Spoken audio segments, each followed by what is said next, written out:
Hello and welcome to Horror Cult Trash Other, the show that discusses all the masterpieces and trash pieces of genre cinema. I'm Gary. And I'm Chris. And this is episode 2 of our Christmas special episodes. It's Christmas Eve! Hey! So, before we get on to today's film, we need to discuss two trash-to-pieces. I don't even know they're trash-to-pieces. Two pieces of trash released over the past 2-3 weeks. Yeah, so we tend to focus on older films on this podcast. The good, the bad, and the ugly. But there's been a couple of films released fairly recently that we're dying to talk about. Yeah, and we will probably discuss these again next week when we do our best and worst of the year, but... Oh, yeah, but they need some... we need to mention them right now. They're the only films I've ever finished watching and immediately thought, okay, I need to record a podcast episode on these. So instead of doing separate episodes, we're going to discuss them a little bit now. The first of which is Blumhouse's Black Christmas. So Black Christmas is obviously a horror classic. However, it's not really very well known. It's not like something like Nightmare on Elm Street or Halloween where everybody knows it exists. You know, it's iconic amongst horror buffs, but anyone who's not familiar with the genre wouldn't know what it is.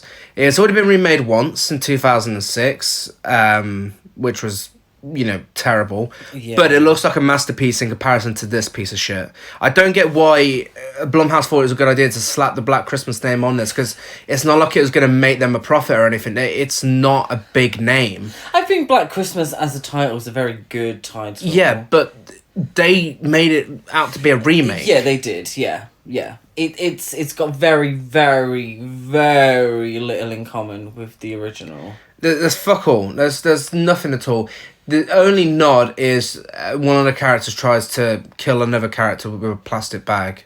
Yeah. That's about it. So essentially, it's set around Christmas, it's set within a sorority house, and there's the plastic bag. That's it. And it's meant to be a feminist horror film. Now, of course, anyone who listens to this podcast, we're an LGBT podcast, we fucking live for equal rights, and obviously a feminist horror film, I'm down for that. I am so up for that. Especially tied in with Black Christmas, it's the perfect tie-in, know? The original is a feminist horror film, essentially. Yeah. With the original film, our main character, Jess, she's looking to get an abortion. And this is 1974, where, that's a big deal. And to have her as the heart of the film and our final girl and, the character we're rooting for, that's a big step. It's throughout the whole film, she's looking to get an abortion. She's looking to have control over her own body and, whatever backlash she gets from that, she's fighting against. And, that's, a key part of the women's right movement throughout the 20th century. So to include that was really quite brave for the original film, and I think that aspect does make it a feminist horror film. Yeah, absolutely. I mean, and even the 2006 remake, a lot of characters are unlikable, but they go on a lot about the celebrate history of the sorority house and all the legacies and whatnot. This film, I mean, if you don't want to hear any spoilers for Black Christmas, if you're going to watch this, then forward it on about 2 or 3 minutes, and then you won't miss anything. But I mean, you can't exactly recommend it. But this film makes all of its characters, out of female characters, to either be nagging, moaning, stupid, always upset. It's fucking ridiculous. It's insulting. It's set out to be a feminist horror film, but it does the exact opposite. And the way it portrays the men is just as bad. Normally, if someone says, oh, this film hates men, like it did with fucking Ghostbusters and all that bullshit, then, you know what? I would be like, no, you're wrong. You are just sensitive and you feel a bit whatever the word is. You don't feel... you don't feel like you've got that male strength there anymore that you felt you had before when, like, Ghostbusters was all male and things like that. But people are so picky for no reason over them to be a little bit sexist. But it does hate men. There is no denying that. It hates men, It hates women. It hates the original. It hates slasher films. It fucking hates everyone. I don't get the purpose of this film existing. My issue with this film is that it obviously has a feminist slant, but it treats the audience like they're stupid, because it takes this feminist ideal of women being just as strong as men, because sort of, you know, I'm not a woman, so I can't speak on behalf of women, but as far as I know, the whole idea of feminism is equal rights. Yeah. It's not about women being better, it's not about men being better, it's about them being equal. Yeah. So a film like this is telling us at every single turn that it's a feminist horror film. Yeah. That women are strong. But to make every man in the film a massive piece of shit, it doesn't really do what it sets out to do. No, there's a scene where one of the only likable male characters starts saying, well, you know, not every man's a rapist and, you know, not every man's a piece of shit. And they fucking kick him out of the sorority house. Yeah. It's fucking ridiculous. And also, I mean, we don't want to talk about this forever, but my last point is, I mean, last 2 points is, first of all, it's rated PG-13, so every time there's a kill, there's no blood. And it looks stupid. It looks fucking ridiculous. Barely a horror film. No. Really. It's barely a film. It isn't scary. No. At all. Whereas the original was genuinely quite scary throughout. Still to this day, every time we watch that every Christmas night, and it still scares me. It's really unsettling, the original. There's so much to love about it. But my second point was the trailer. When we watched the trailer before the film, we kept saying there must be another twist, because the trailer gives away everything. Mm-hmm. We see the start of the film, we see the middle of the film, and we see the end of the film. We see the twist that Kerry Owls, or however you pronounce his name, from Saw, we see that he's leading a cult. He is awful in it. Awful in this. So bad. Awful. We see that he's leading a cult. We see that, you know, these cults are all possessed and everything. And then the women fight back, and that's going to be a big deal about it. That's the entire film given away in the trailer. It's like they made the film around that trailer. Yeah, and all the women that fight back, You don't know them. apart from one, we don't even know them. They're introduced like 5 minutes before the end of the film. They don't even have speaking roles. So all the women within the film that you've cared about, that you've gotten to know, they're either dead or, you know, just there. Yeah. By No. the end. They're just sort of, they're not really fully rounded characters. No. But that's, to wrap that up, yeah, that's our quick... Yeah, very disappointing, and I think we'll speak about it more on our worst of... Yeah. It for me, it's definitely the worst horror film of the year. Yeah, oh no, absolutely. Yeah, sorry, spoiler alert But for next week. But... For the worst film of the year, we have a film we watched on Friday, opening night, Cats. Cats. Holy shit. This film is something special. This film is currently, as we speak, on a 2.7 on IMDb. I have generous. not seen a reaction to a film like this ever. I've never seen... Never. In my 27 years of life have I seen a reaction to a film this bad.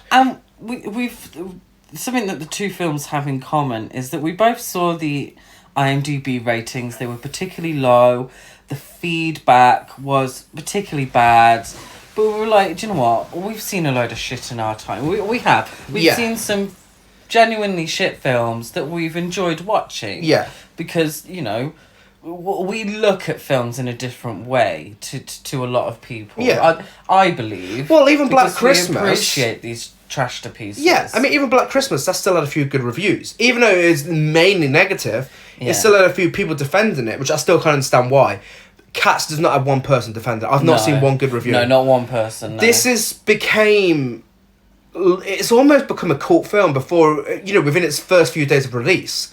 Because word's gotten round that this is this massive piece of trash in the same way that it did for The Room.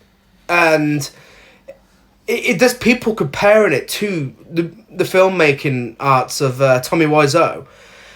People are telling everyone this is terrible, and people are going to see it because of how bad it is.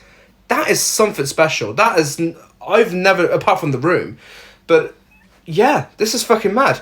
We've seen it, you know, and yeah, everyone's right. Yeah, it's... This is the worst film I've ever seen in my life. I swear, this is the worst film. It makes The Room look like an Oscar-winning masterpiece. The question that I've had, and it hasn't actually been answered, was the musical, the stage musical that has been running for years and years and years, world-renowned musical, I haven't seen it, is that as bad as this film? Or have the filmmakers just completely fucked it up? Well, the stage play is very well received. It's been around for so long. I mean, some the original people film make fun of it. With the original film, people think that's like 7.7 on IMDb. This is, you know, I mean, the original is obviously people in leotards dressed as cats. Mm. You know, that's fine. That doesn't need to be changed. But the filmmakers... It doesn't translate. It doesn't translate. They could have made this into an animated film. And it wouldn't have been as bad. It should have been an animated film. It really should have. Part of the reason that this is so bad is... And I partially agree with you about Black Christmas being the worst horror film. I think this is the worst horror film of the year. The cats are fucking terrifying. Yeah, they look like scary monkeys put in CGI cat suits with their faces projected on them. Of random actors. It's like... And the cast is an ensemble cast. But no one does a good job in this film. No. Fucking nobody. They can't sing. The dance routines are weird. But the film essentially is an hour and 50 minutes of cats greeting each other, singing a song, having a bit of a dance, having a bit of a cry, doing the same thing again for an hour and 50 minutes. It's fucking bullshit. I think, and correct me if you disagree, but I think this has a lot in common with Xanadu. In the idea is that it's a musical where it makes no sense. Which makes no sense, which isn't really about anything, which is poorly executed, has some top-notch talent, which is completely wasted, and the music... Now, they really fuck up the music in Cats, because it doesn't sound... You listen to Betty Buckley or Barbra Streisand do Memory, Jennifer Hudson's version is just really weird. I don't know what they were going for with that. I mean, when I watch a musical, I'm listening to a ballad, I want that belted out, big voice, and Jennifer Hudson can do it. You know, she won an Oscar for Dreamgirls, so it completely wasted her talent, because their version of Memory is just awful. Yeah. Awful. Like, really low key. Suddenly, Jennifer Hudson can't sing. Yeah. It's fucking weird. She looks the weirdest out of all of them. Ian McKellen. Oh, yeah. I was in tears laughing at Ian McKellen in this film. Chris had to shut me up. I could not stop laughing. It is really jarring, and it's the only film where you get to see Ian McKellen appear on screen, act like some kind of sexual predator making his way towards the camera, then just shout, "Meow!" in his big Gandalf voice. It's worth seeing for that alone. Dame Judi Dench looks like she's being held at gunpoint. She does. She looks so comfortable. That is a waste of talent. That is a waste of talent right there. And she was meant to be in the original... I think she only agreed to do this because she was meant to be in the original play, original musical back in 81. But she injured herself. So I think this was her chance to play a role in Cats. And Lord, did she... What a mistake. Fail on that count. She chose the wrong time. Yeah, so Cats is a piece of shit. Yeah, but go watch it. I swear, go watch it, because it's hilarious. Yeah, I mean, it's the most painful cinema experience I've ever had. But it does have its laughable moments. Oh, yeah. Yeah.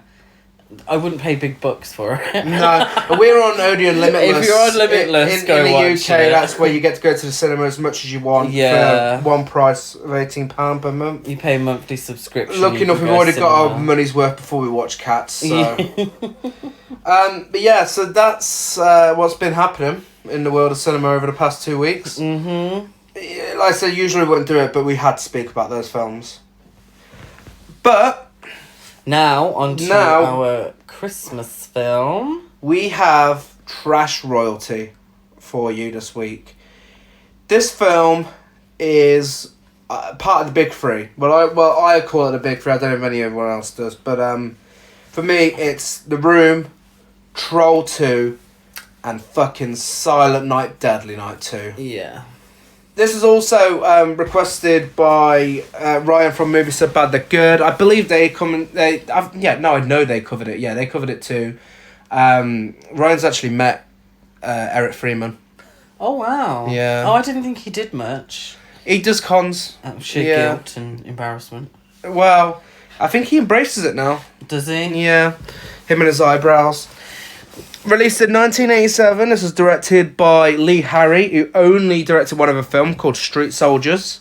Okay. And it is a budget of $100,000. It might be our lowest budget film. That is quite low, actually. That we've discussed on here. Oh, I don't know, I think Demon Wing might have been lower. Well, I think if you count how many minutes of the film is actually original material, $100,000 is quite expensive. That's a good point. So, bit of trivia for you. Ricky's eyebrows move up and down 130 times in this film. They fucking do. They certainly His do. eyebrows, they should have got their own credit in the cast. They are something special. One of the lines in the film, Garbage Day, has become an internet sensation, and that's how this film got its cult following. Oh my god, yeah. That moment, I knew that moment years and years before I even watched the original. Yeah, it's iconic. It really is. And of course we'll talk about that a little later. So the actor who played 15-year-old Ricky was actually 24. Daryl Gilboo. He most certainly was 24. And for the most baffling fact of all, this was banned in the UK by the BBFC. Do you want to know what for? Go on then, what for? The scene where Linnea Quigley gets impaled on antlers. You know, the scene that's from a completely different fucking film. So, this film is 40 minutes of flashbacks of the first Silent Night, Deadly Night. Essentially. And we recently watched the first Silent Night, Deadly Night, and honestly, the 40 minutes you see in this film are the only 40 minutes you need to see of Silent Night, Deadly Night. Yeah. Nothing else. It's a great film. The first one I actually like as a horror film, as a slasher film. It's campy, it's great, it's a lot of fun. The uncut version is phenomenal. Well, not... The kills are phenomenal because... Yeah, there's some good kills, the practical effects are incredible. Yeah, there's some interesting kills in the film. Yeah, but this is essentially going to be a review of both the first and second film because, you know, we've got to talk about the first film to talk about this film. Pretty much. So the plot is, now adult Ricky talks to a psychiatrist about how he became a murderer after his brother Billy died, which leads him back to Mother Superior. That bitch, Mother Superior. Yeah, so essentially, if we didn't have all the flashbacks, you would really have had to have watched the first film for any of this to make sense. If you cut out those 40 minutes of flashbacks to the first film, then if you watch this on its own, then it wouldn't make it doesn't make much sense. But it wouldn't make any sense whatsoever. No. Well, we open with some white socks, black shoes, and a bit of foot tapping. Yeah, a little bit of foot tapping. And no, it's not Michael Jackson, it's Ricky. So we get a pan shot up he's sat down, so it goes up his body, he's smoking a ciggy, and it goes up to Eric Freeman's face. And his eyebrows. Stupid face and his amazing eyebrows. He does have a stupid face throughout this film. So, we get a nice close-up of it. Before we continue, I just want to say, this film brings me so much joy. This is obviously a bad film, but oh my god, it's the definition of so bad it's good. I love watching this film. I could watch this film again and again and again and never get bored. It's so fucking entertaining, but for the wrong reasons. It's one of those films you don't know if to rate it 5 stars or 1 star. Nah, no. I mean, for the filmmaking, purely, I base my ratings off the filmmaking. And that obviously deserves... I've given it 2 now. But for entertainment, it's fucking 5 stars all the way. For me, it's very lazy filmmaking. Oh, yeah. Yeah, absolutely. A lot of it makes no sense. There's plot holes. It's not even a full film, really. No, but you tell me you wasn't entertained. I was entertained, I suppose. It was funny in a crappy kind of way. Well, Ricky has a bit of dramatic chemistry with a security guard at a mental asylum where he's being held. They just stare at each They other. just stare at each other whilst he's setting up a tape recorder. It's really weird. Just literally just staring at each other. We're meant to. I think we're meant to think they've had some sort of situation before with them two. I don't know. But then we're introduced to Dr. Henry Bloom, who introduced himself as Dr. Bloom, Henry, or if Ricky prefers, he could just call him Doc. To which Ricky replies, "Fuck off, Doc." Ricky's acting is so... Eric Freeman is so over the top. Just like balls to the wall, hamming it up, something terrible. But this is because the writer and director are at conflict, like what they wanted him to be. Like one of them wanted him to be this deranged, silent serial killer in a mental asylum, but then the other one wanted him to be Freddy Krueger, essentially, wisecracking, camp, over the top, and he's neither. He's just really shouting. Yeah, pretty much. So, they actually, Eric Freeman, it was between him and another actor, and the other actor had more acting ability, essentially. He was the better actor, but they liked the way that Eric Freeman looked, so they went with him. Yeah, I mean, I don't know why. Fucking eyebrows. We've seen another film with him in. We did. Murder Weapon. That was fucking shocking. Featuring Linnea Quigley. Really boring. Yeah, that certainly wasn't entertaining. No. Oh, that's the film where the sound guy is like in the middle of the living room. In the middle of the living room. While and still being filmed. Is that is it David Dakota? I think it was, yeah. I don't know how to pronounce his surname, unfortunately. But I mean, he's a gay trash icon in his own right. He's made some shit. Oh my god, he's made a lot of shit. He has it. I don't think I've enjoyed. We've watched a few of his films. I don't think I've enjoyed. I watched one that you haven't seen called Creepy Kerry 666. I think that's the right name, and it's essentially guys in tight underwear, like humping beds for an hour and a half, if I remember right. It had no real plot. It was just very homoerotic, and honestly, I thought I'd put the wrong film on for a second, but yeah, we'll do an episode on him one day. We've got Pride Month coming up next year. Yeah, so. I suppose so. Anyway, so the security guard bursts through the door because he thinks there's a bit of drama going on.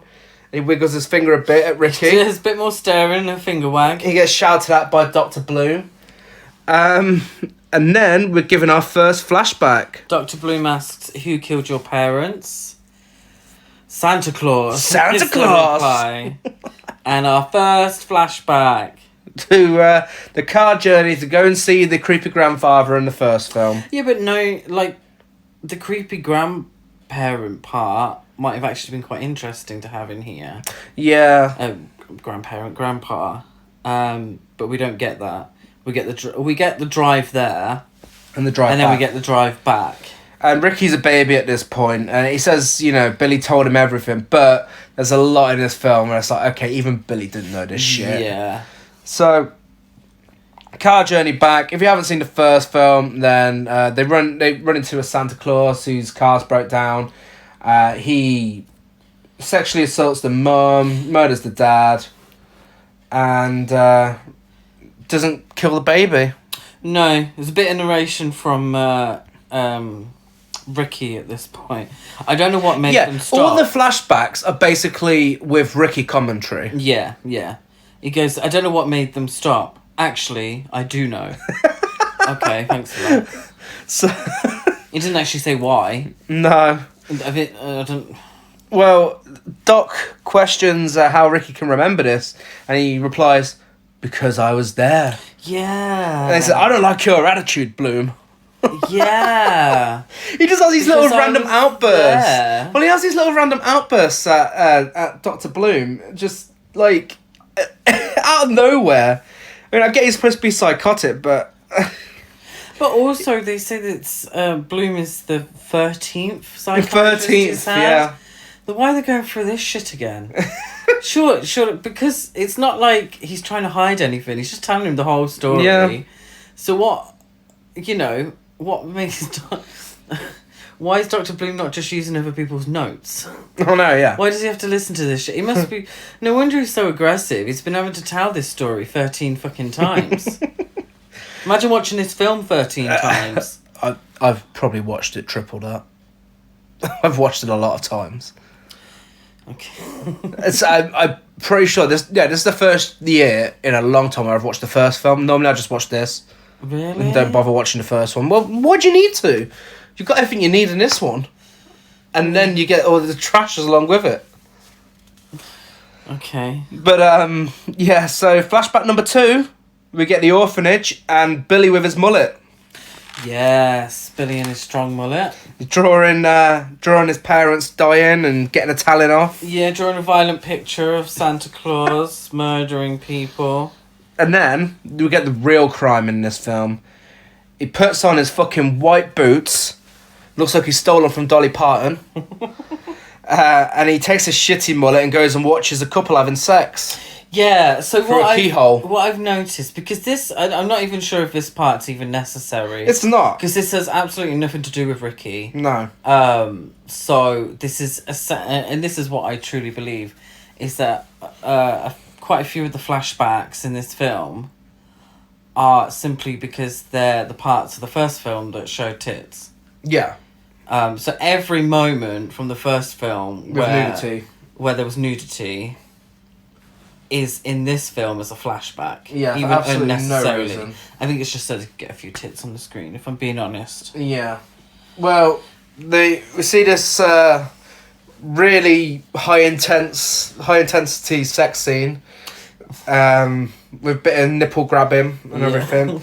Mother Superior storms her way through and she storms her way through and she shouts, "Filthy devil, you'll pay for this." And the reaction from the couple is so funny. It's like, it's so dramatic. She starts whipping him with the bow, and next minute Billy's outside, and then he gets a good spanking from Mother Superior for watching him.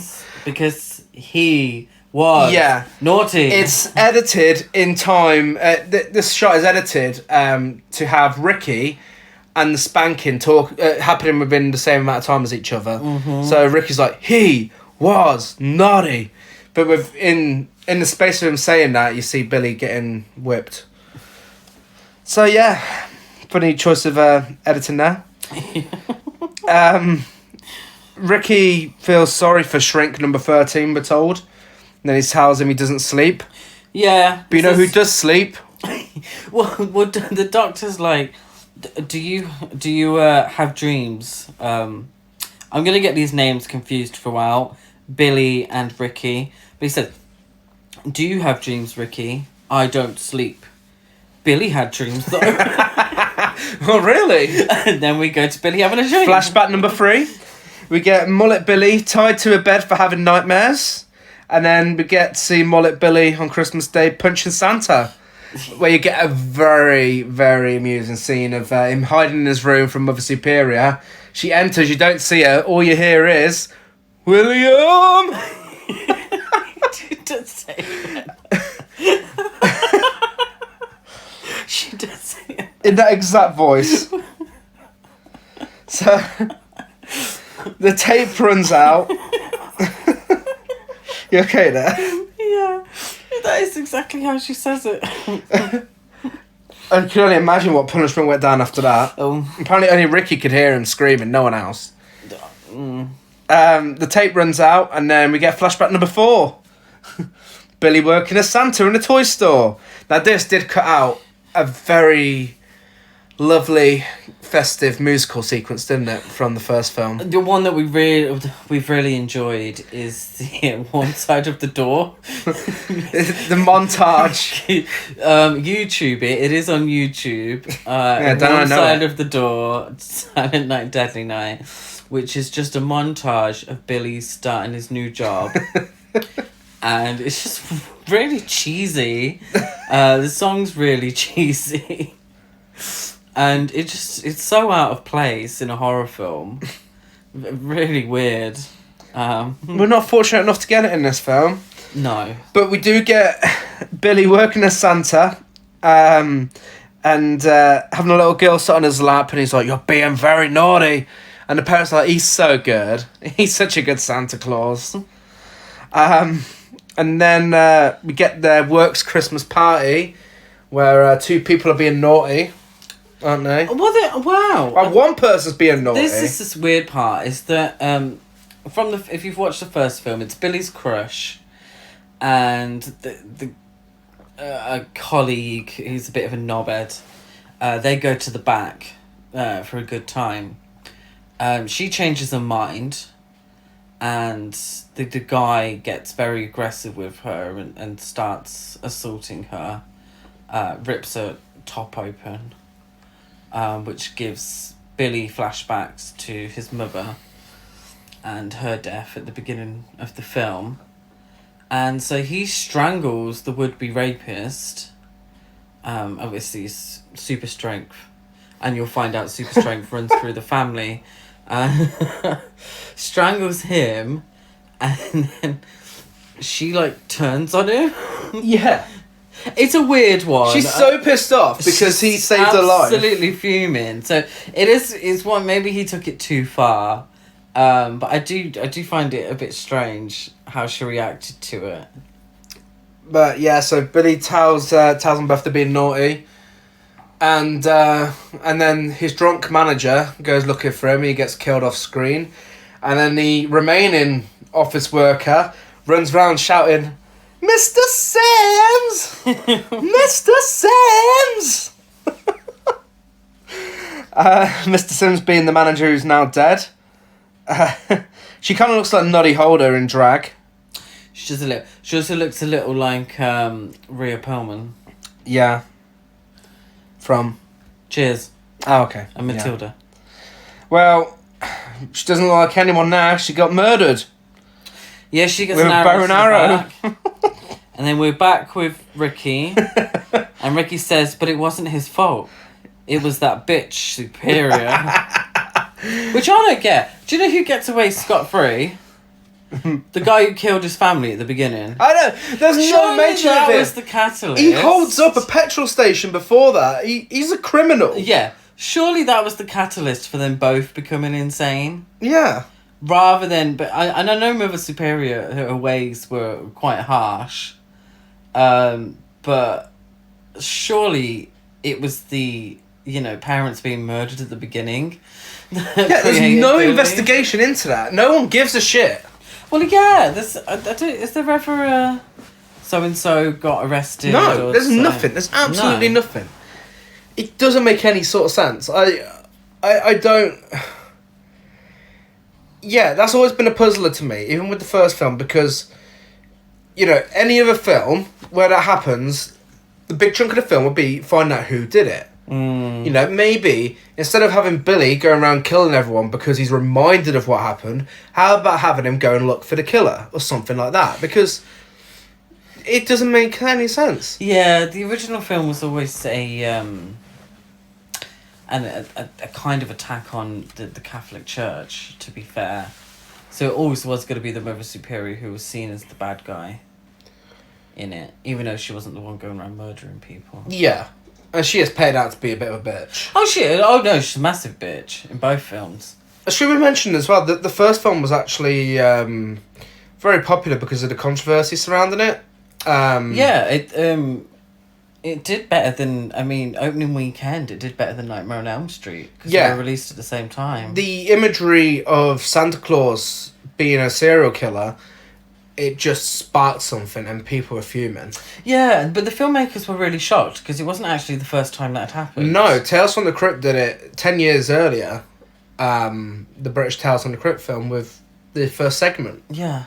So, yeah, it is a little strange that this got more attention. I'm not 100% sure why this. I mean, I don't know the one that got all the attention. It may have been because slasher films were a lot more popular then, because obviously you'd already had Friday the 13th and Halloween by that stage. So wasn't Christmas Evil? Was that earlier? Yeah, I suppose. Was that Santa as a serial killer? I'm not sure. I don't think that was as well known as this. Though. No, it was a little more. It wasn't. I suppose this one would have had a wide release. Yeah. Yeah.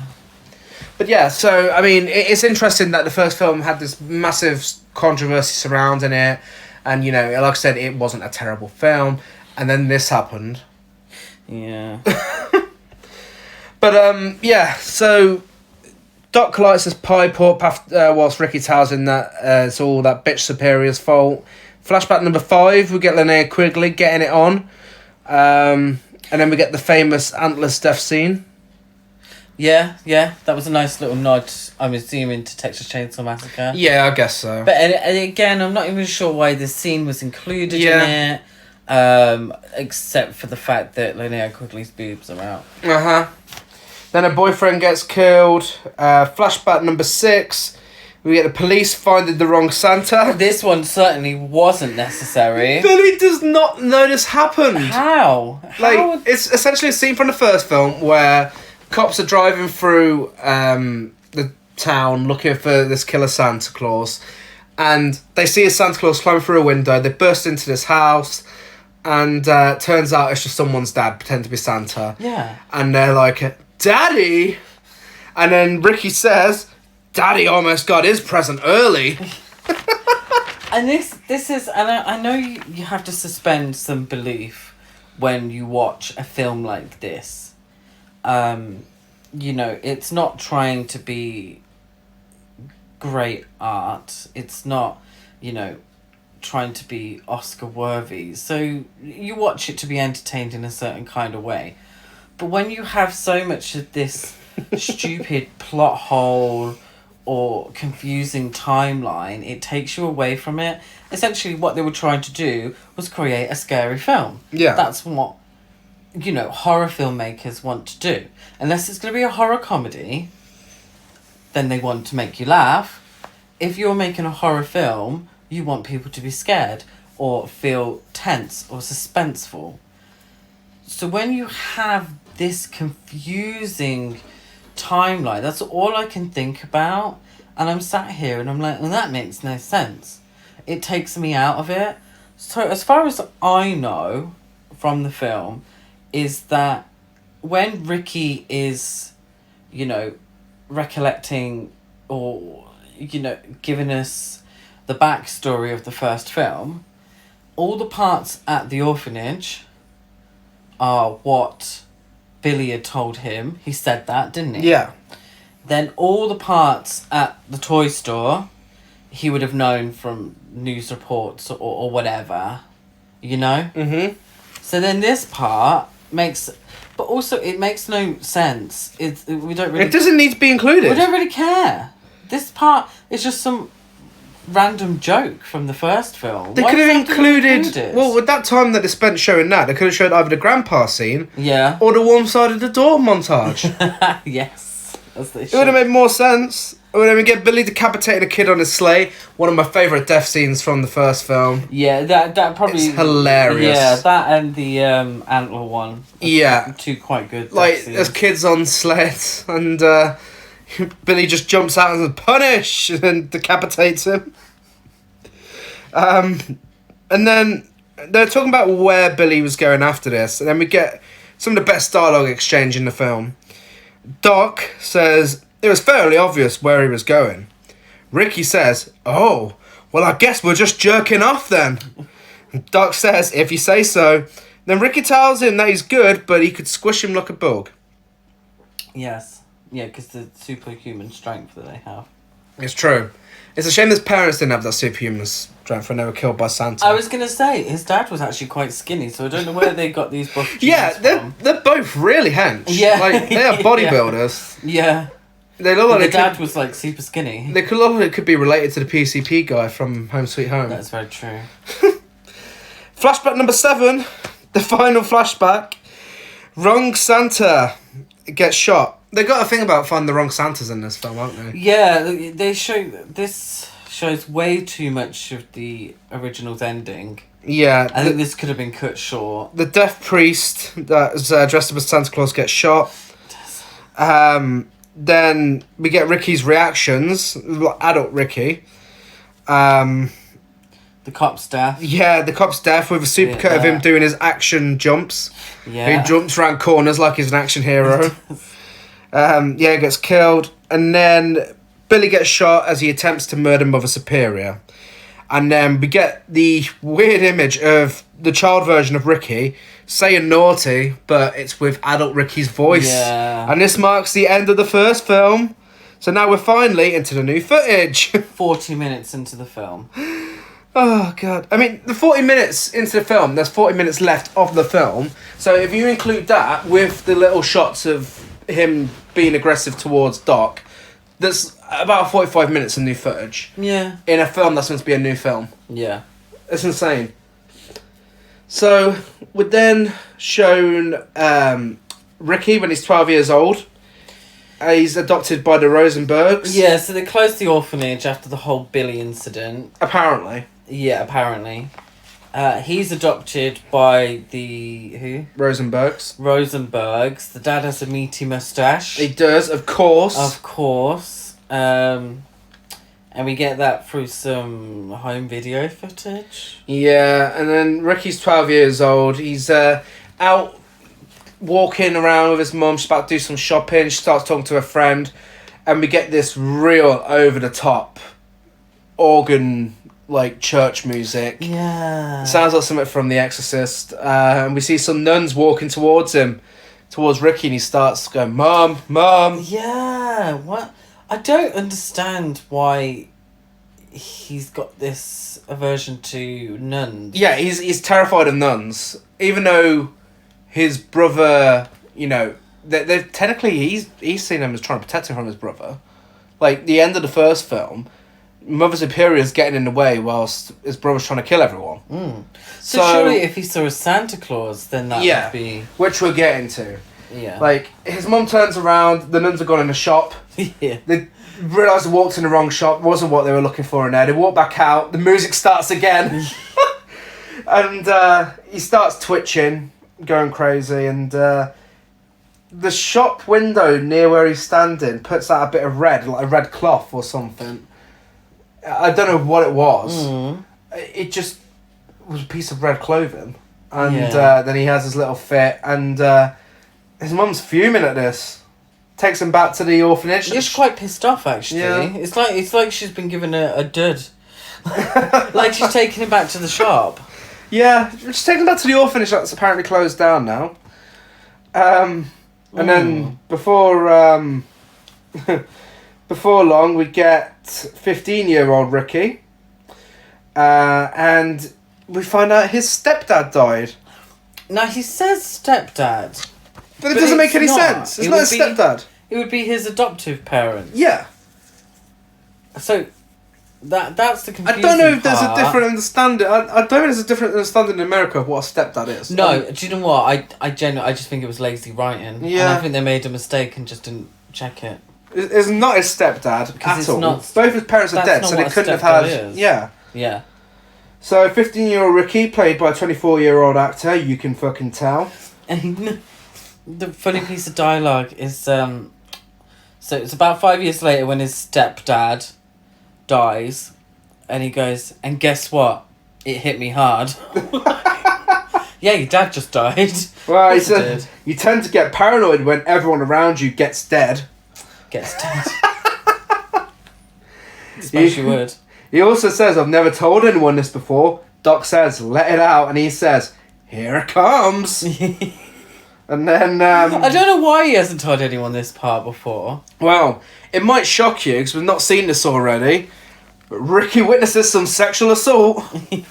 The third rape scene in this film. Oh, God, yeah. And he gets a little annoyed by this, of course. And well, he used to go for walks, and he says that I used to go for walks where he would just walk. Yeah. And that, which I thought that was the secret he was letting out, is that he used to enjoy going for hikes. But he's one day he's in a woods, and he's by a field, and there's a couple on the grass, isn't there? Yeah. Having a little picnic and a few beers. And essentially the man forces himself on the woman. She's a bit... He's like, oh, I don't want you to... I'm not going to do anything if you don't tell me you want me to do anything. And she says, oh, yes, I want you to. But not now. But not now. So then he gets really aggressive and starts assaulting her. But she says that he's only allowed to do it around their friends. Well, no, she said, oh, this stuff around your friends is funny, but here it's not. Yeah, so, when is that ever funny? Him trying to force himself on you? Yeah. But then he's really going for it, isn't he? Yeah. And I think she gives him a swift kick in the testicles. And he goes off to grab some more beers. And then Ricky's in his car. He says naughty, and then he runs him over multiple times. Yeah, this was a really awkward scene. Where the sort of truck's just going forward and backward like loads, but you're not hearing anything. No. You're not hearing the guy screaming. You're not. It's not like the truck looks like it's going over a bump. It's just going backwards and forwards, and we're meant to assume that this dude's underneath, and then we just see his bloody hand flop at the end. Yeah. And this isn't probably worst death scene, really. You think? Yeah, I'd say so. The victim of the sexual assault walks up to Ricky, and I think this is them trying to make up for the first film, the reaction that Billy got. She goes, "Thank you," and that's it. Yeah. So she was happy that he saved her. And then we get one of my favourite lines of dialogue in the film. We see Doc's notebook, and it says red car. Then we get a close-up of Doc's face. Ricky appears out of nowhere, goes straight up to him, and he says, "Red car. Good point." How was that a good point, though? It's not a good point. On the red car. Was it red? Was the car red? The truck was red. Yeah, no, it was. But what does that even... Why is he, like, made that such a big deal? I don't even care. I'm just so glad he said it. Well, Ricky then starts questioning Doc about his personal life. Doc gets a little annoyed. And then... Yeah, he does. At the beginning, he's, like, answering fine. And then suddenly he's, like, really pissed off. Well, we're then showed 18-year-old Ricky. Why the fuck didn't they need two different actors for 15 and 18? Like, so 18-year-old Ricky is Eric Freeman, who was clearly not fucking 18. Quite clearly 35. So 18-year-old Ricky's working at a restaurant.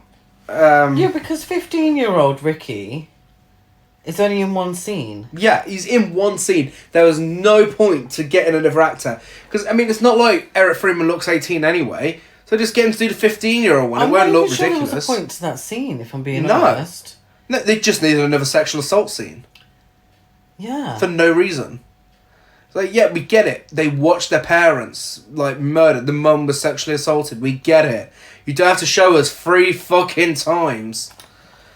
So, 18-year-old Ricky's taking the trash out of the restaurant where he's working.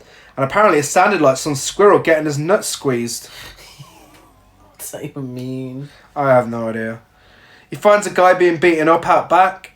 And he handles this by grabbing the guy that was beating the other guy up, throws him in the air through super strength, and then, in one of the most bizarre kills I've seen, he proceeds to get an umbrella, lift it to this guy's chest, shoves it through his body, and then opens the umbrella. How the fuck did he manage that? Why was this umbrella sharp enough to go through someone's chest? Yeah. It makes no sense. He suddenly turns into the Terminator at this point. Pulling his stupid face in the meantime whilst he's doing course. it. This makes Doc start sweating a bit. He just starts sweating, doesn't he? He really starts worrying. He's getting well nervous. He says, never heard about this before. Then there's some more... And this is the part where I'm like, so you've been through 13 psychiatrists. Uh-huh. And he's kept these 2 stories behind for a special occasion. Yeah. Because, you know, he is a murderer. So why would he be hiding these 2 stories? He seems quite proud of them. I don't even get what he's still being questioned for. Yeah, I don't know why. After 13 of them, you know, there's no point. Just, it is what it is. He's a serial killer. Just leave him there. Yeah. Lock him up. So there's a weird dialogue exchange where the kids just keep saying random shit really fast, and then the sound editing in the scene's really bad. And then Doc says, tell me about Jennifer. Ricky says, eat shit. But then starts to tell him about Jennifer. As soon as he sees a picture of her, he says that's the only woman he's ever loved, the only person who's ever meant anything to him. No, it's... The Doc's like, Richard, do you know why you were here? And he goes, no, you tell me. And he goes, no, you tell me. Somebody fucking tell me why we're watching this shit. So, one day they just bumped into each other. Literally. She knocked him over on his motorbike to the ground in a rather funny scene, and then laughs at him. Yeah. And he falls in love with her. And that's the beginning of true love. We get a sex scene of Ricky losing his virginity. Really important. Like a really awkward sex scene. Very awkward. Well. They're so close up. Their genitals must have been touching, those 2 actors. Really close. Really close. Well. But... when you first see him, it looks like he's scared to touch her ass. Yeah. His hand's like really far away from it, but everything else is really close up. So it's literally introduction and then the sex scene. That's it. So this is a bit like The Room, to be fair. Yeah. Then we get the worst fake cinema ever. It's clearly someone's living room. Yeah, this looks really, really cheap, this cinema. They're watching the trailer for Chaos, the latest action film. And then there's arseholes at the back of the cinema who I've wrote down are a good example of everything that's wrong with modern cinema. Yeah. When you go to the cinema these days, if you want to watch a horror film, you get people like these 2 guys in the cinema. Yeah. Constantly making noise, taking the piss out of whatever's on screen, shouting things at the people. It's honestly, it was some foreshadowing on Silent Night Deadly Night 2's behalf. They've probably had them throughout history, to be fair. Some dickheads at the back. Oh, they're so obnoxious. Yeah. Like, they're throwing popcorn, they're singing along to the studio themes of the trailers. Yeah. And what film are they watching, Gary? Well, first of all, they're watching a trailer for Chaos, but then, before the film starts, Ricky and Jennifer start to have a kiss, and then they start shouting homophobic slurs at him, and start mocking them for going to kiss. And then Ricky wants to know what the film's about. And Jennifer tells him it's about a guy who dresses up as Santa and kills people, to which Ricky replies, what? And we get footage from the first film again! We get footage of the criminal that killed his parents. That's the film they're watching. They're watching Silent Night Deadly Night Part 1. They are. As if we hadn't seen enough footage from that fucking film already. I don't... They could have just made something up. They had a Santa suit on set. Yeah. Quickly film something. It doesn't have to be detailed. You didn't have to show any of them. No!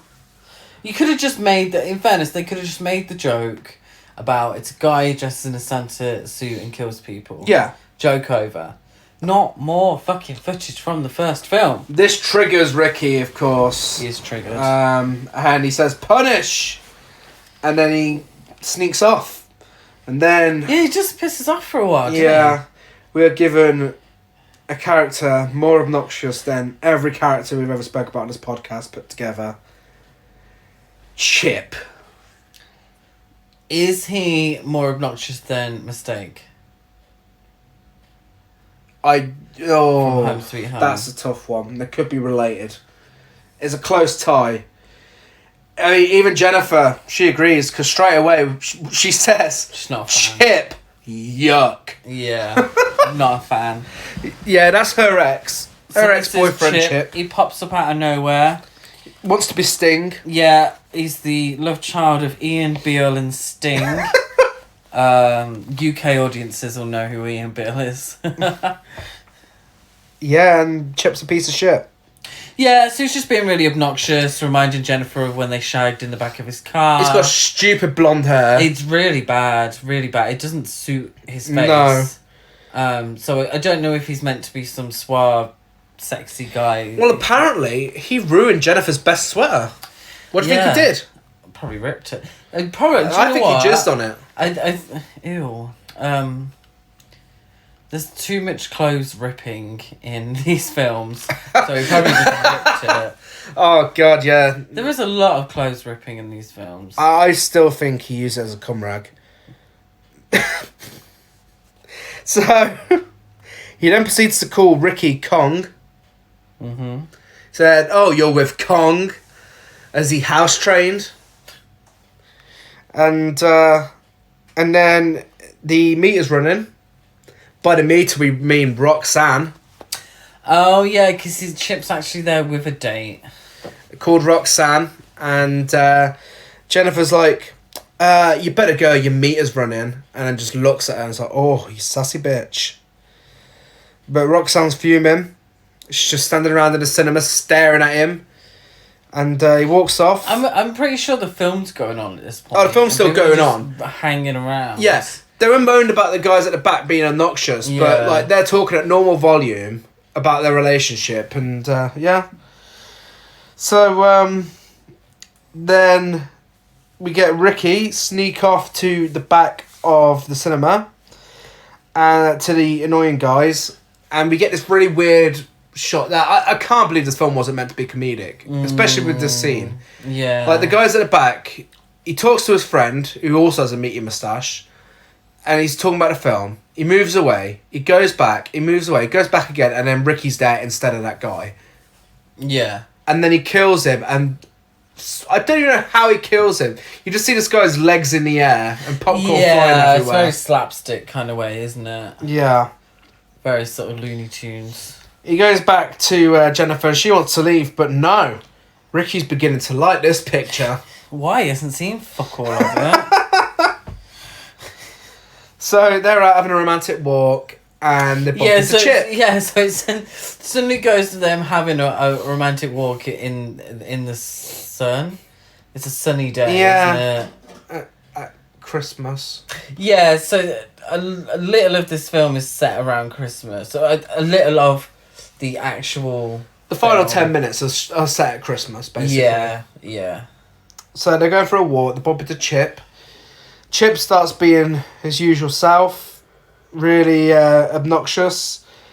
Starts talking about when he fucked Jennifer's brains out in the back of Old Red. He's named his car Red, because that's the type of person he is. Oh, Red car. Good point.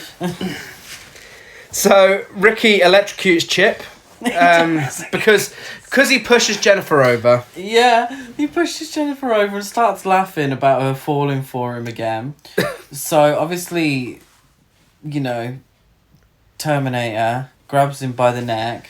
Pulls a stupid face, of course, and proceeds to clamp some cables from his car battery onto his tongue. Yeah.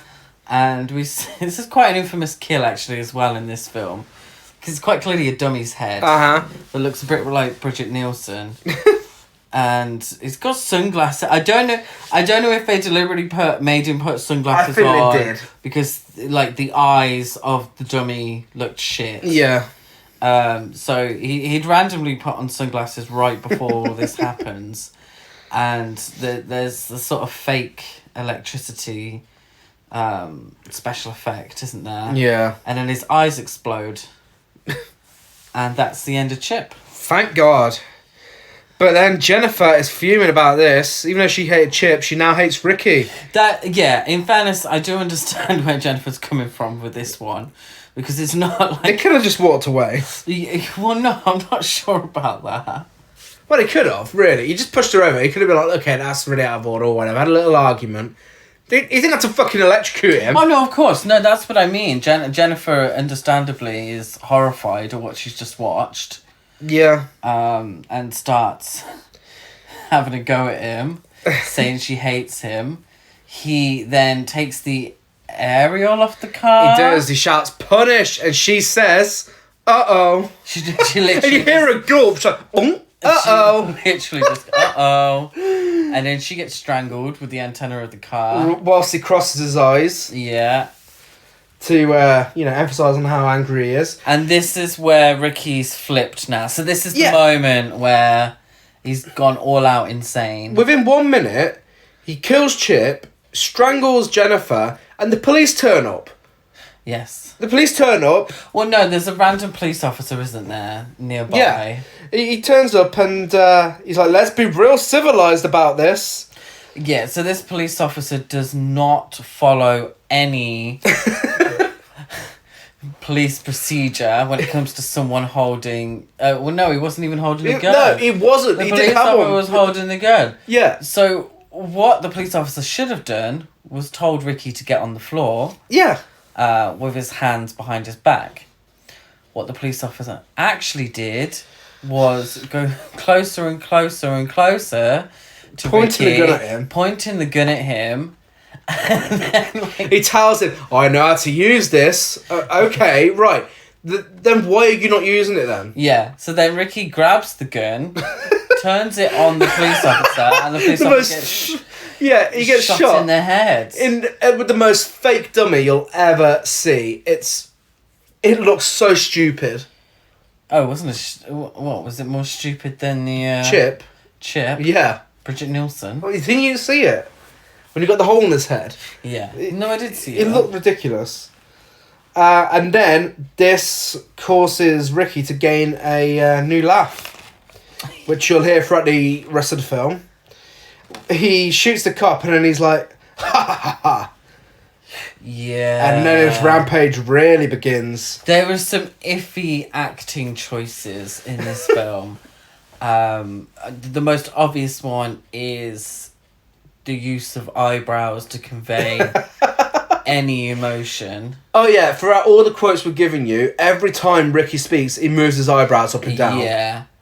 But then also it's the use of this maniacal laugh to demonstrate Ricky becoming insane. Yeah, pretty much. And the overuse of it constantly throughout the rest of the film.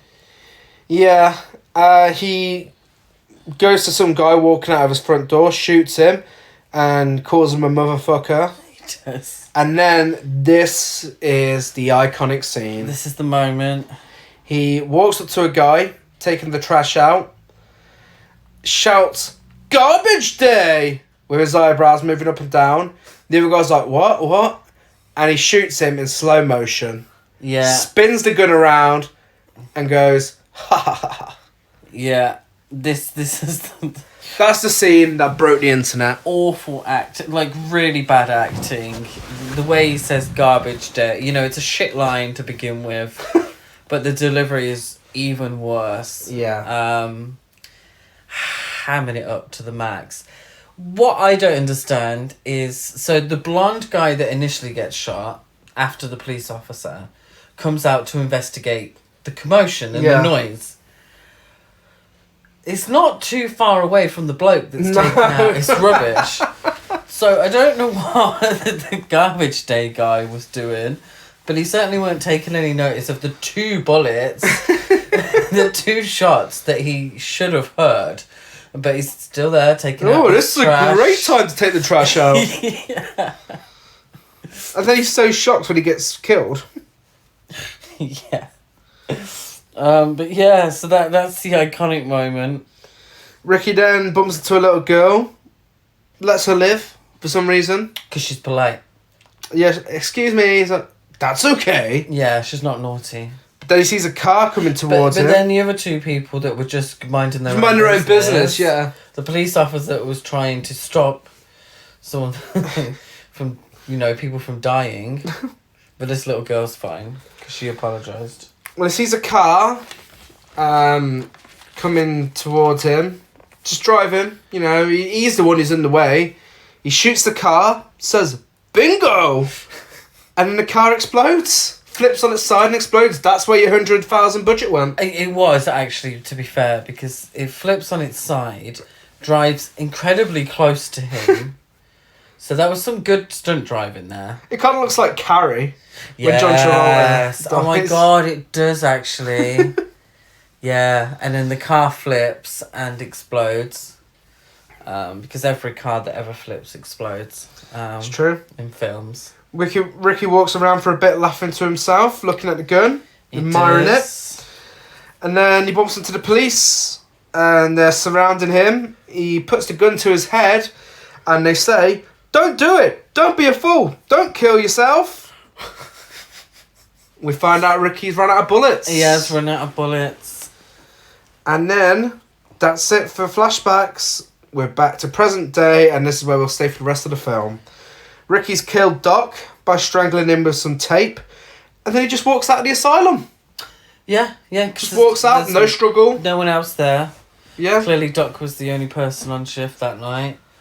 So he's killed. And isn't it the nun? Yeah, Sister Mary. She's talking with the staff at the asylum, even though the staff weren't about when Ricky walked right out there. I know, yeah. Some of these staff appear. She's there to give us a bit of exposition about Mother Superior and where she is these days. Turns out she's had a stroke, which is very important to remember in a couple of minutes. Yeah. Then Ricky kills a Santa Claus. Yeah, so essentially the Mother Mary, Sister Mary, and the cops, they suspect that he's going to go kill Mother Superior. Yeah. But they say, oh, well, we're not even sure. How would he even know how to get to her? How does he even know where she lived? The orphanage is closed. How would he even know where to find her? He's been in this asylum for I don't know how long. She's had a stroke and moved away. So apparently he does though. Apparently he does know how to get to her. Uh-huh. So he goes to a phone box, steals this guy's Santa suit who he kills. Goes to a phone box and proceeds to prank call Mother Superior. Yeah, knows her phone number as well. It's incredible. Yeah, he calls her up and he says, Santa's back! Puts the phone down. He does. And then we get to see Mother Superior, who has tragically had a stroke, which has somehow turned it into the Thing from Fantastic Four. She has a rock face now. Yeah, she looks like Two-Face, is it? Yeah, she genuinely looks like the rock creature, the Thing from Fantastic Four. Yeah, but only half a face. Only half of a face. I don't know if the director of this film has ever seen someone who's had a stroke. They do not look like their face has been mutated. No. What the fuck was the purpose to this? This is probably because they didn't get the original actress back. Well, that and because she looks the exact same age as the original actress did in the first film. She hasn't actually aged. She hasn't aged at all, so okay, let's make her face look like shit. So she's watching TV, giving us a little commentary on what she's watching. And then Ricky turns up at the house and her door number is 666. It is 666. Conveniently. Surely she would be like, nah, no, I shouldn't be living here. Ricky breaks through the door with an axe and he says, Mother Superior, I've got a present for you. Doing his best Jack Torrance. Yes.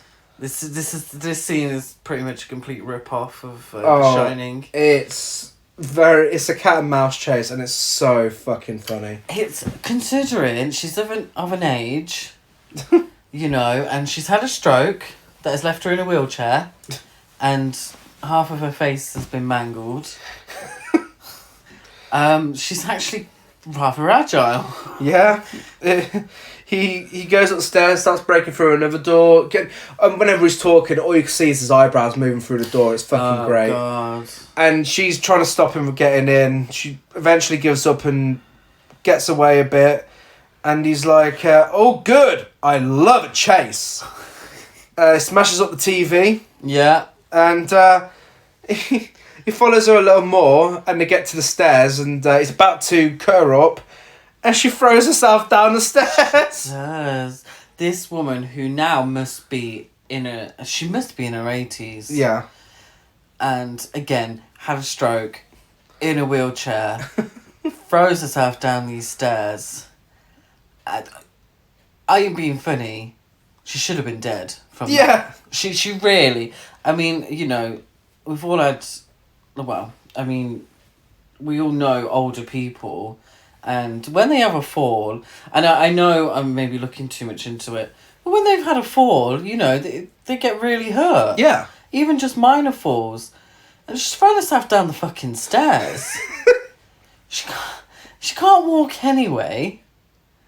She's had a stroke. She should be dead. That should have been it at the end. Mm-hmm. But conveniently, at the bottom of the stairs, there's another wheelchair. There is. Another wheelchair appears. Just in case.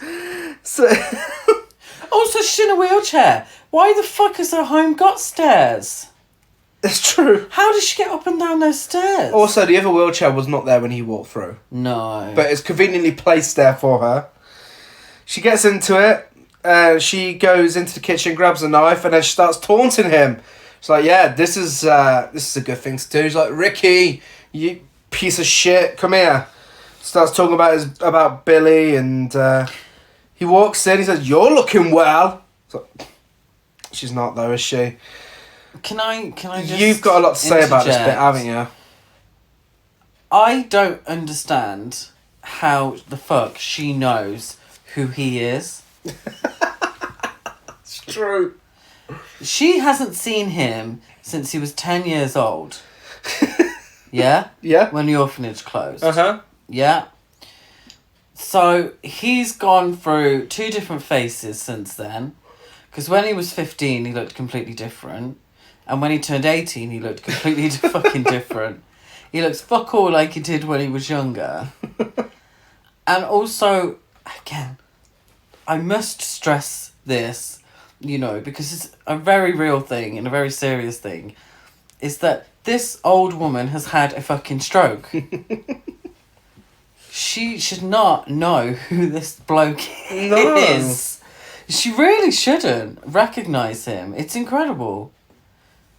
No, it's bizarre. Yeah. She should...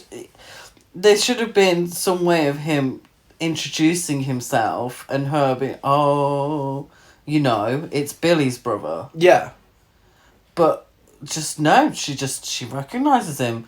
You know, how many years later? It's the eyebrows, obviously. Like 10 years later? The eyebrows travelled through all the years. Sorry, it's shit like that annoys me in these films. It really is. Because you have to suspend so much belief, and to me, it's just very lazy writing. But they were given like $100,000 to make a film. Yeah. And they couldn't be bothered to work the shit out. Yeah, it generally annoys me. But anyway, sorry, rant she announces, "I am your mother superior, and you have been very naughty." And he says, "Naughty this!" We see him lift his axe up, and it cuts to the police pulling up outside. Sister Mary goes to Mother Superior, gives her a little shake, and her head falls off. Yeah. But as Sister Mary falls down, Ricky's revealed behind her with his axe, lifts it up, and in a rather bizarre move, he shouts, "Moo!" I don't get that. He starts mooing like a cow. Why a moo? Why a moo? Yeah, he moves at him and gets shot out the window. So yeah, he falls out the window, doesn't he? Yeah, Sister Mary notices that she's fell over next to Mother Superior's head and gives us a scream. And Ricky, who you think's dead, smiles and opens his eyes. I fucking hate that at the end of horror films. I genuinely do hate when, someone has been shot, you fell through a fucking window, Why that? It's just such a shitty, cheap gag. Okay, it is the same film where someone got murdered with an umbrella. Yeah, that's so true. I don't know what you're expecting. Yeah, but so many horror films do it. It's really annoying. Hey, but that's not the ending shot, though. To finish the film, we get a hand with a knife going towards the screen. So, don't know who that belongs to. I don't know. And then there's 10 minutes of credits because I needed to pad out the runtime. There is 10 minutes of credits. Yeah, because they give the credits for the first film as well, don't they? And that's Silent Night, Deadly Night Part 2. That is Silent Night, Deadly Night Part 2. What a film. What a franchise. I've only watched the first two. Yeah, Part 3 is abysmal. Because it's not even entertaining. I've heard that Part 3 is actually the worst one, not this one. It is, because... Which is a mean feat. This is so bad it's good. It's entertaining. It's so rewatchable because of how funny it is. Part 3 is so bad it's bad. It's awful. So trashy. It's... Yeah, I think there's more flashbacks in it if I remember right. To both first and second film. Oh my god. Bill Moseley plays Ricky, and yeah, it's just shit. Part 4 isn't much better. Part 5 I think was actually quite entertaining, but... Is that the one with Mickey Rooney? I think he's in 4 and 5, if I remember right. But yeah, no, I mean, the thing is, Mickey Rooney, the guy who wrote a letter complaining about the first film, because of the morals of it, and, Killer Santa Claus, and then started starring 2 of the sequels. Well, I think he was tricked, actually. I think the story is he thought he was making a film just called The Toy Maker, and then it was released, and turns out it was Silent Night, Deadly Night, The Toy Maker. Mickey Rooney, the guy who found a problem with having a Killer Santa Claus, but didn't find a problem with playing an Asian guy in Breakfast at Tiffany's. Even mention that's, yeah. He needs to seriously look at his morals there. Yeah, in fairness, he did say he greatly regretted taking the role of a horrifically stereotypical Japanese man in Breakfast at Tiffany's. Yeah. It would... Yeah, classic film, but Jesus Christ. Yeah. What a sign of the times. Anyway, we're not talking about Breakfast at Tiffany. But we might do in the future. But yeah, Silent Night, Deadly Night Part 2, I love it. I mean, as I mentioned earlier, I've got to rate films by the filmmaking. But, on Letterboxd, it gives you the option to add a love heart. And any films that are so bad they're good, I give them a love heart. It deserves it. It's just so fun. It's so fun to watch. It's awful, but it's hilarious. Yeah, it's so quotable. It's funny to watch, and it is quotable. It's a very silly film. Stupid film as well. And it's loved by many. It's got a massive cult following. Yeah. You have to suspend your belief, and you have to sort of be like, okay, this is fluff, so I'm going to watch it and not think about it too much. So don't write notes for a podcast about it. Yeah. And then you might not be frustrated about all the fucking errors in it. And again, don't even need to watch the first film. No. Got it all in one. Do you know what? It saves you time. Just skip to the second one. Yeah, we highly recommend it. Go and check it out. Oh yeah, it's got to be watched at least once. So, that's our last film of the year. Oh, yeah. And what a first year it's been for the podcast. I mean, we've been doing this since September. This is our 18th episode, and it's been a great year for us. We've really had so much great feedback. Made some new friends along the way. Obviously, movies so bad they're good. Were always really nice to us. And many other listeners as well who have always said nothing but nice things to us, and yeah, it's great. It really is nice to know that something that we weren't too sure about, we put off doing this for so long, that we didn't know if anyone would actually listen to it and like it. The reaction we've got is just great. We couldn't have asked for a better reaction. Yeah. So, yeah, that's I guess that's our way of saying thanks. So yes, thank you.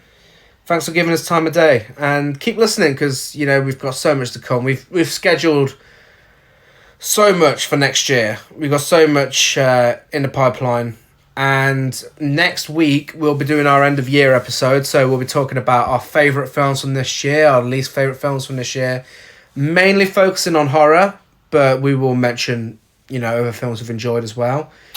Yeah, a little rundown of 2019. Yeah. What date? What's a week away? So it will be on New Year's Eve. New Year's Eve, so that'll be our last podcast of the year. It will be. So released on New Year's Eve, best and worst of the year, and then the week after that we'll be talking about what we're excited about coming in 2020. Yeah. So yeah. Yeah, and I think we'll talk a little more on not just horror. I think a little bit of everything. Yeah. I'd like to. Yeah, there'll be no... Well, other than our, top 10s, there'll be no other notes. It'll just be us talking. Yeah. And, see how that goes. Mm-hmm. So, if you are listening on iTunes, don't forget to rate, review, and subscribe. It all helps out. Like and follow on everything else. Check us out on social media. Horror Court Trash over on Facebook and Instagram. Horror Court Trash on Twitter. I'm Deadite Gaz92 on Letterboxd, Gazmo205 on Instagram, and GasCruise92 on Twitter. I am Chris Barker 823 on Twitter, Letterboxd, and Instagram. So Merry Christmas! Merry Christmas! And until we see you the same time, same place next week, careful when you're putting the trash out. You never know when it's going to be garbage day. Bye!